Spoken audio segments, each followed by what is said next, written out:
Frage ist, warum brauchen Kinder Versli?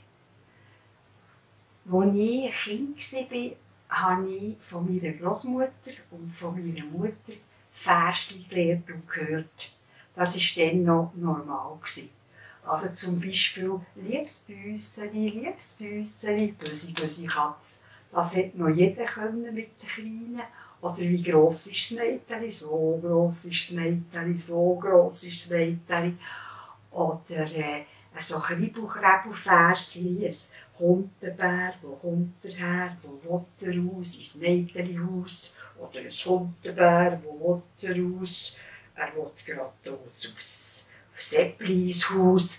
Also so kleine Kribbel-Krebbel-Versli. Oder Gugus, Dodo, das haben früher noch alle können. Und man hat Versli immer mündlich weitergegeben, von Mensch zu Mensch. Nicht in einem Buch gelesen und zum Kind gesagt, jetzt müssen wir einmal schauen, was da steht, jetzt spielen wir, das ist der Daumen. Das hat man das Kind die Hand genommen und gesagt, das ist der Daumen, der schüttelt die Blumen, der liest sie auf, der dreht sie heim und der Kleine isst alle allein. Das hat der gut gedacht. Also, das Neue, meine erste Sammlung ist vor 50 Jahren rausgekommen, hat komischerweise einen hochdeutschen Titel. Es heisst Verse, Sprüche und Reime für Kinder. Es ist aber alles Mundart drin. Keine Ahnung, wieso es das Hochdeutsch geworden ist. Aber das hat sich verkauft und verkauft und verkauft und hat eine riesen, also weit über 100'000 Auflagen bekommen. Und das Neue daran war, dass ich es aufgeschrieben und gesammelt habe mit Bewegung. Ausgegangen ist das Ganze von der Sammlung vom Virelten vom Wettbewerb. Maja Spiess war Redaktorin dann, und die hat gesagt, sie wollte ein Versli, das Bewegung haben, aber es war ihr nicht bewusst. Sie hat als Beispiel das genommen, wenn man ein Kind über einen Knie legt und auf den Rücken macht, Holderi, Bolderi, Holderstock, wie manche Finger streckt der Bock. Und dann musste das Kind sagen, 7 oder 3, aber auf dem Rücken spürt man das nicht, das war meistens falsch. Dann hat man gesagt, hättest du meine Achterrote, hätte ich dir ein Tübli-Brote. Was hast du lieber? Schmirgeln oder Ölen? Und dann kann das Kind wählen, wenn es gesagt hat Ölen, dann hat man es so eingeölt zum Spielen, oder geschmirgelt hat man es geschmirgelt. Oder dann hat man gesagt, was hast du lieber, Nähen oder Güffeln? Und wenn sie gesagt hat Güffeln, dann hat man das Kind güffelt oder eben genäht, nähen. Oder wenn man hat gesagt, was hast du lieber, Sagen oder Bohren? Und dann hat man den Bleckentdecker vorgenommen und hat man oder mit der Bohrmaschine. Und das war so lustig. Das war ein Wunderbeispiel von Vers und Bewegung. Und dann hat sie gesagt, wenn Eltern noch so Verse kennen, sollen sie sie einschicken. Und dann habe ich so eine Schulschachtel voll Elternbriefe bekommen. Und dann hat sie gesagt, kannst du mir etwas machen mit dem? Und das hat mir so gefallen, das habe ich angeschaut. Und dann ist vielleicht das Viertel ist von diesen gesammelten Versen von den Eltern. Und ich habe es nachher ergänzt und konnte das Buch daraus machen. Und das war ein grosses Erlebnis. Also, bevor ich das Buch gemacht habe, habe ich ein Buch geschrieben über Kreisspiel.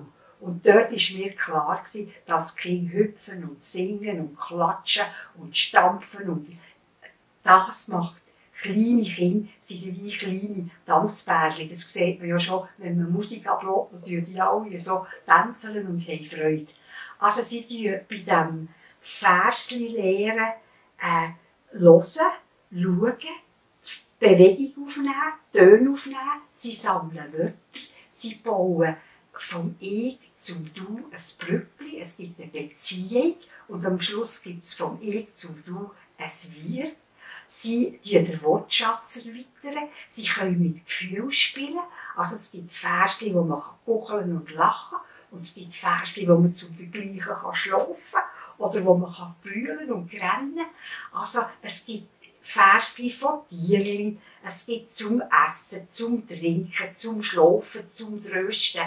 Und das alles tut die Kinder sehr fördern. Also von der neuesten Hirnforschung weiss man, dass die Feinmotorik, oder man sagt auch Augen-Hand-Koordination, also wenn ich nachher einen Kreis zeichnen kann oder wenn ich einen Buchstaben machen kann, die Augen-Hand-Koordination und die Bewegung der Finger die quasi jedes Mal im Hirn das Sprachzentrum kutzeln.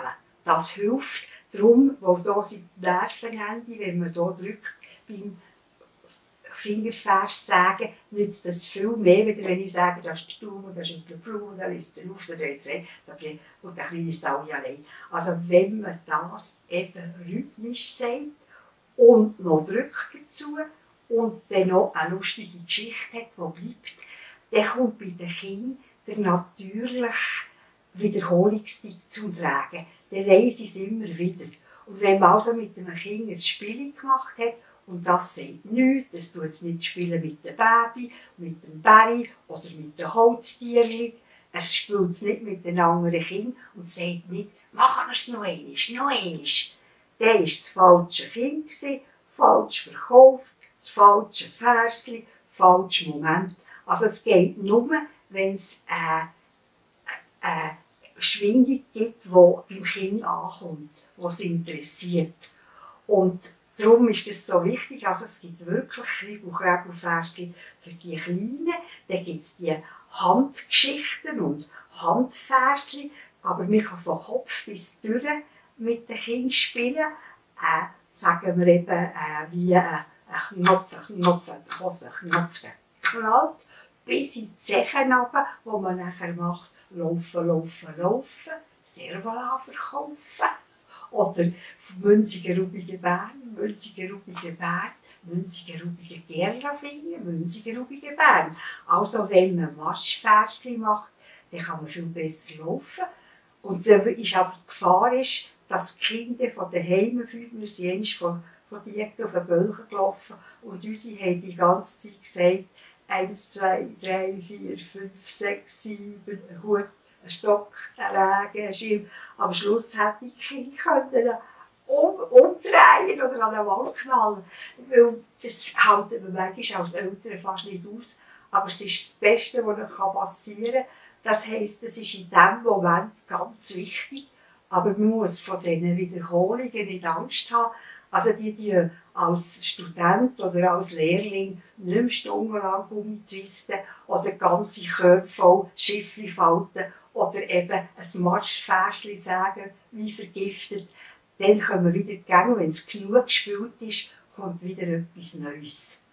Und das Problem ist heute, dass man die selber wieder lernen muss.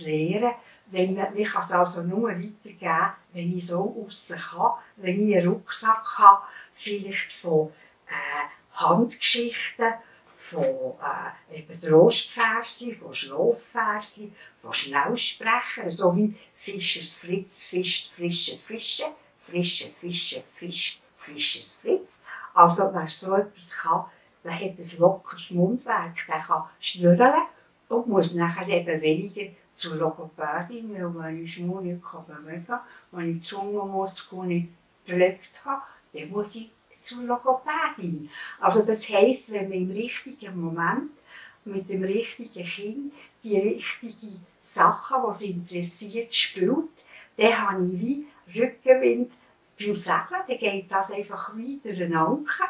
Und wenn man das nachher machen will, wenn die Zeit vorbei ist, braucht es viel mehr Zuwendung, viel mehr Liebe, viel mehr Kraft. Und das ist einfach schade, darum ist es ein Geschenk. Also die Versli fördern Kinder von der Hirnforschung, weiss man zum Beispiel auch, dass sie trainieren das Gedächtnis, das Wortverständnis, also das Wortsammeln, das Wörtersammeln, der Wortschatz ist viel grösser. Sie können mit allen Gefühlen spielen. Und wie mehr, als man kann so auf Spielinseln hüpfen und sein, wie vollständiger entwickelt sich ein Mensch. Darum ist es so wichtig, dass man das macht. Und wegen dem habe ich so Freude, dass ich jetzt den YouTube-Kanal machen kann, weil ich habe angefangen, wo man noch nicht so, also dann hat es ja das Handy gar noch nicht gegeben, vor 40 Jahren. Und dann habe ich halt das immer weitergegeben, vor allem an Kindergärtner, an Spielgruppenleute, an Logopädinnen, an einfach Leute und Eltern, die mit Kindern zusammen sind und dann an der Spielgruppenleute, die das so machen. Und das Schöne ist, ich habe das Gefühl, in diesen 40 Jahren, wo ich das gemacht habe, oder ja sogar noch mehr, also mit 27 ist mein erstes Buch herausgekommen, also habe ich einen Beitrag leisten, dass das heute sagen wir, im Muckiturnen, eben in den Spielgruppen, im Singen mit den Kindern, einfach in all diesen Sachen, die man heute macht mit Kindern, wird gefärstet, wird gespielt, weil man hat begriffen, dass das so wichtig ist. Es stärkt das Selbstwertgefühl der Kinder. Wenn sie also etwas können, dann haben sie Freude und können es auch noch sagen. Kleines Beispiel, eine Mutter hat mich angetroffen und gesagt, sie wäre halb verrückt. Im Muckiturnen haben sie gelernt, 1, 2, 3 und dann über eine Schwellenpumpe mit beiden Beinen. Und ihr Kind geht allen Orten, sie können nicht mehr einkaufen, wo sie gehen, wenn eine Tür kommt, geht es zurück, nimmt Anlauf, macht 1, 2, 3, hüpft und drüber. Und das ist doch etwas Grossartiges, wenn ein Kleines so etwas begriffen hat. Aber manchmal passt es dann nicht, weil wir eben im Zeitdruck sind. Und darum habe ich so Freude, wenn ich das jetzt so weitergeben kann, dass sie es abnehmen können und den Kindern weitergeben. Also ich finde, das ist etwas vom Schönsten. Jetzt werde ich dann 82 und das tut mir wohl bis in die Zechen runter, dass ich das jetzt noch so weitergeben darf.